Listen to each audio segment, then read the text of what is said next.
Hello, in this video, we are going to talk about medical optics. Medical optics is part of a bigger field called biophotonics, which combines the study of two fields. One is biology, which is the study of living matter, and the other is photonics, which is the study of light. Now, the basic idea is that we want to shine light onto different things and then, say, measure something about them or to take images, and in the process, know something more about our bodies. One important thing is we use a property of light, which is the fact that we can have diffused light. And the reason why we do this is so that we can do things in a non-invasive way. It is important that we do it non-invasively so that we are not shining, say, harmful radiation or we are not harming the body in any way.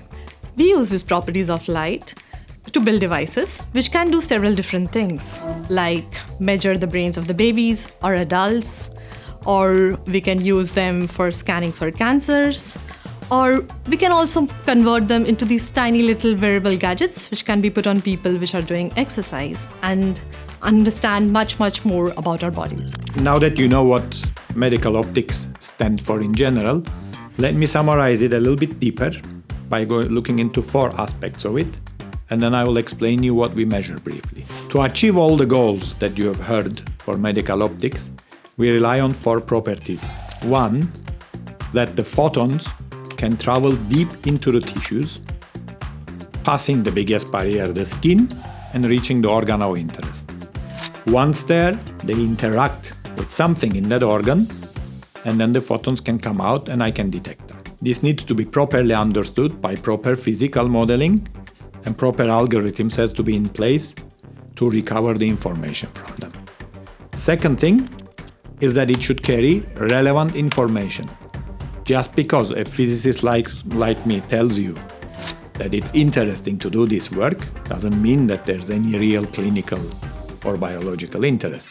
Third thing is that we should be able to deliver light and detect light in a safe, convenient, ergonomic, cost-effective manner that is relevant to the clinical or scientific questions we would like to address. And the fourth, we need to be convincing enough for the clinicians and others to derive the right hypothesis that we can test. We need to have testable hypotheses to go into the clinical settings and test these methods. Now that I have told you the basic 4 pillars of this idea, let me tell you what we measure. We measure things related to oxygen. How does oxygen get to a particular tissue, how it is consumed in that tissue, and how it sustains the proper function of that tissue. And as you can imagine, this is indeed important because oxygen is the core of life. Most living things require oxygen to metabolize and survive. What is the potential impact of this field? We believe a lot. One of the projects that I'm working on is a Tiny Brains project, wherein we are looking at babies with congenital heart defects and shining some light on their brains. And in the attempt, we are hoping to study more about what happens to their brains when they undergo these complex surgeries.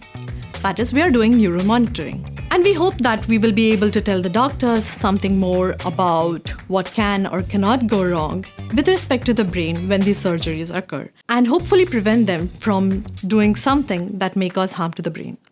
As you heard, there are a lot of examples related to measuring the brain. There are many other examples as well. For example, one application that us and others have looked into for many years is in the field of oncology. In other words, in understanding how cancer grows, detecting cancers, and its therapies. In particular, we have been working a lot on thyroid cancer screening, in looking into different ways to improve that the clinicians can understand whether a particular thyroid nodule, like a tumor, is bad or a good cancer, to improve these things. We did this by adding ultrasound into our method, such that the doctors can see where the tumor is and optics can tell the type of the tumor. Another area is therapy monitoring and personalization in breast cancer. When one undergoes a cancer therapy now, oftentimes it's done blindly or with a little bit of information through complex imaging methods such as magnetic resonance imaging, MRI, or CT scans or X-rays. If you want to do this more often and try to tune the type of therapy according to the needs of the person, you need to be able to get information non-invasively and more often, and our technologies deliver such a promise.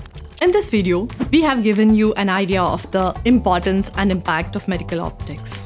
You will find more content and activities on this platform related to this topic. Feel free to reach out to us if you have any more questions.